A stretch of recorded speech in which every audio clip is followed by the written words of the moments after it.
युद्ध का मैदान हो या हॉस्टेज सिचुएशन, हर लड़ाई को जीतने में स्नाइपर्स का रोल सबसे ज्यादा अहम होता है। अगर आपके पास अच्छे स्नाइपर्स हैं तो युद्ध में आपकी आधी जीत लड़ाई शुरू होने से पहले ही हो जाती है। और नो डाउट किसी भी स्नाइपर को दुनिया का बेस्ट स्नाइपर बनाती है उसकी राइफल। अब यूं तो दुनिया में एक से बढ़कर एक स्नाइपर राइफल्स मौजूद हैं, लेकिन जब बात बेस्ट स्नाइपर राइफल की हो तो उसमें AWM का नाम सबसे पहले ज़बान पर आता है।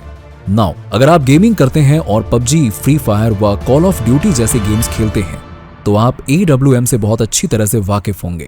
वैसे आपको बता दें कि AWM का यूज सिर्फ गेम्स ही नहीं बल्कि कई देशों की सेनाओं के द्वारा भी किया जाता है, जिसमें अमेरिका, रूस, जर्मनी और ब्रिटेन जैसे देशों का नाम शामिल है।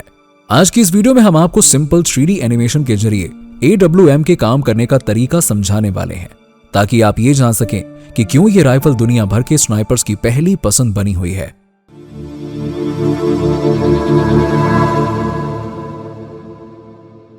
एक्यूरेसी, बैरल क्वालिटी और ऑप्टिक्स कंपैटिबिलिटी, ये कुछ ऐसी खासियतें हैं जो एक स्नाइपर राइफल को बेस्ट इन द वर्ल्ड बनाती हैं, और ये सारी विशेषताएं हमें AWM के अंदर देखने को मिलती हैं।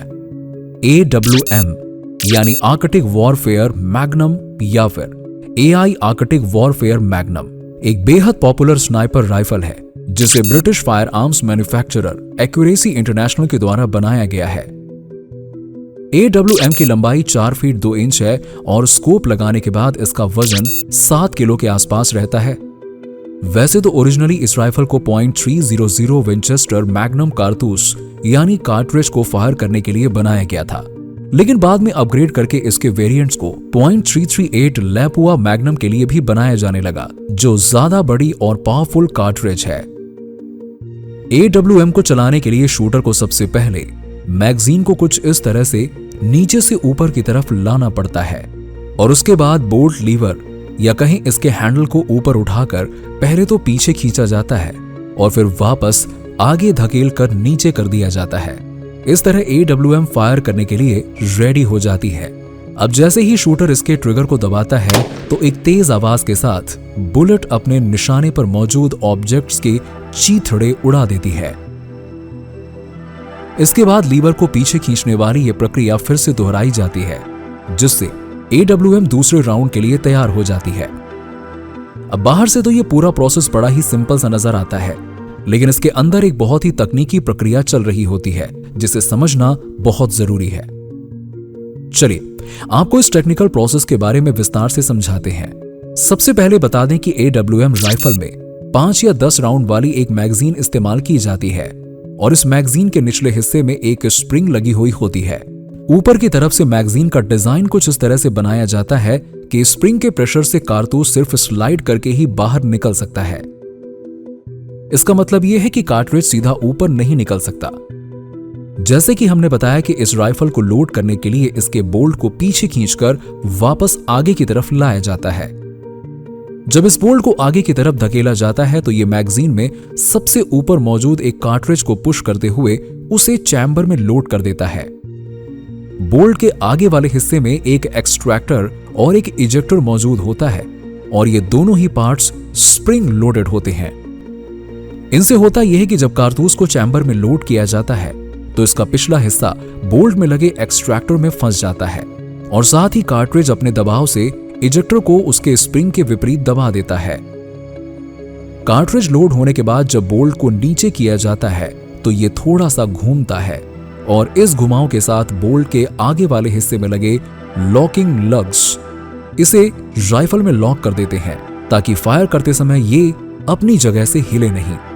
किसी भी दूसरी गन की तरह AWM को भी फायर करने के लिए इसके कारतूस के पिछले हिस्से में मौजूद प्राइमर पर एक तेज चोट मारने की जरूरत होती है और इस काम को करने में जो पुर्जा इस्तेमाल होता है उसे फायरिंग पिन कहा जाता है। ये फायरिंग पिन बोल्ट के अंदर होती है और हर समय मेन स्प्रिंग के दबाव में रहती है, जबकि इसका पिछला छोर कॉकिंग पीस से जुड़ा होता है। राइफल को लोड करने के लिए जब बोल्ट पर लगे हैंडल को थोड़ा सा ऊपर की तरफ उठाया जाता है तो इसके पिछले हिस्से में बने हुए एक खांचे की वजह से कॉकिंग पीस हल्का सा पीछे खिसक जाता है। अब क्योंकि कॉकिंग पीस फायरिंग पिन से जुड़ा हुआ होता है तो ऐसे में इसके साथ ही फायरिंग पिन भी थोड़ा सा पीछे सरक जाती है और फायरिंग पिन के खिसकने की वजह से मेन स्प्रिंग श्राउड और स्ट्राइकर कॉलर के बीच में कंप्रेस हो जाती है। इतना काम होने के बाद बोल्ट को पीछे की तरफ खींचकर उसे वापस आगे लाते हुए कारतूस को लोड कर दिया जाता है। कारतूस के लोड होने के बाद जब बोल्ट वापस अपनी पोजीशन पर आ जाता है तो उसके साथ ही कॉकिंग पीस शीयर में अटक जाता है। इतना कि जब बोल्ट को लॉक करने के लिए हैंडल को वापस नीचे किया जाता है तब भी कॉकिंग पीस शीयर में ही अटका रहता है और वापस खांचे में नहीं जा पाता। यही वजह है कि राइफल की इस अवस्था को कॉक्ड पोजीशन कहा जाता है। इस पोजीशन में अगर शीयर को नीचे खिसका दिया जाए तो मेन स्प्रिंग को दबाव की वजह से फायरिंग पिन सीधी कारतूस के प्राइमर से जा टकराएगी और ऐसा होते ही राइफल से गोली चल जाएगी। पर यह शीयर खुद से नीचे नहीं खिसकता बल्कि इसे खिसकाने के लिए ट्रिगर का इस्तेमाल किया जाता है। आपको बता दें कि AWM राइफल में 2 स्टेज ट्रिगर मैकेनिज्म का इस्तेमाल किया जाता है। इसका मतलब यह है कि पहली स्टेज में ट्रिगर को दबाने का असर सिर्फ आगे की तरफ लगी हुई स्प्रिंग पर पड़ता है जिसका शीयर के साथ डायरेक्टली कोई कनेक्शन नहीं होता है, जबकि ट्रिगर को दूसरी स्टेज तक ले जाने के लिए शूटर को थोड़ा अधिक दबाव लगाना पड़ता है। जैसे ही ट्रिगर पर अतिरिक्त दबाव पड़ता है इसमें पीछे की तरफ लगी हुई स्प्रिंग कंप्रेस हो जाती है जो सीधा शीयर के साथ जुड़ी हुई होती है। ऐसा होते ही शीयर नीचे की तरफ झुक जाता है और फायरिंग पिन रिलीज होकर मेन स्प्रिंग की वजह से प्राइमर से जा टकराती है। अब यहां आपको बता दें कि प्राइमर में इंपैक्ट सेंसिटिव एक्सप्लोजिव भरा हुआ होता है। ऐसे में फायरिंग पिन से टकराव की वजह से यह तुरंत ही विस्फोट हो जाता है और आगे की तरफ भरे हुए गन पाउडर को इग्नाइट कर देता है। गन पाउडर के जलने की वजह से कारतूस में बहुत सारी गर्म गैसेस बनना शुरू हो जाती हैं। इन्हीं गैसेस के दबाव से बुलेट आगे की तरफ बढ़ना स्टार्ट कर देती है और बैरल के अंदर ट्रैवल करते हुए बेहद तेज रफ्तार से बाहर निकलती है। यही वजह है कि बैरल की लंबाई जितनी ज्यादा होती है बुलेट उतनी ही ज्यादा तेज रफ्तार से फायर होती है, क्योंकि लंबे बैरल में गैसों को बुलेट पर दबाव बनाने का ज्यादा समय मिलता है। फायर होने के बाद शूटर दोबारा से बोल्ट हैंडल को वापस ऊपर उठाकर पीछे की तरफ खींचता है जिससे ट्रिगर रीसेट हो जाता है और बुलेट का खाली खोखा बोल्ट में फंसे होने के कारण उसके साथ ही पीछे खींचा चला जाता है। अब यहां क्योंकि इजेक्टर की स्प्रिंग खोखे पर आगे की तरफ दबाव बनाए हुए होती है, ऐसे में जैसे ही खोखे को जगह मिलती है इजेक्टर एक झटके के साथ खोखे को बाहर निकाल देता है। इसके बाद शूटर जैसे ही बोल्ट को वापस आगे की तरफ लेकर आता है तो इसका अगला हिस्सा मैगजीन में मौजूद दूसरी बुलेट को स्लाइड कराते हुए चैम्बर में लोड कर देता है।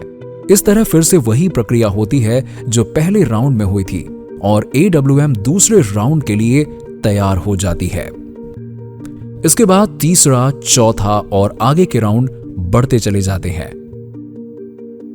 AWM को बनाने वाली कंपनी एक्यूरेसी इंटरनेशनल अपनी सभी राइफल्स में 3 पोजीशन सेफ्टी मैकेनिज्म का इस्तेमाल करती है।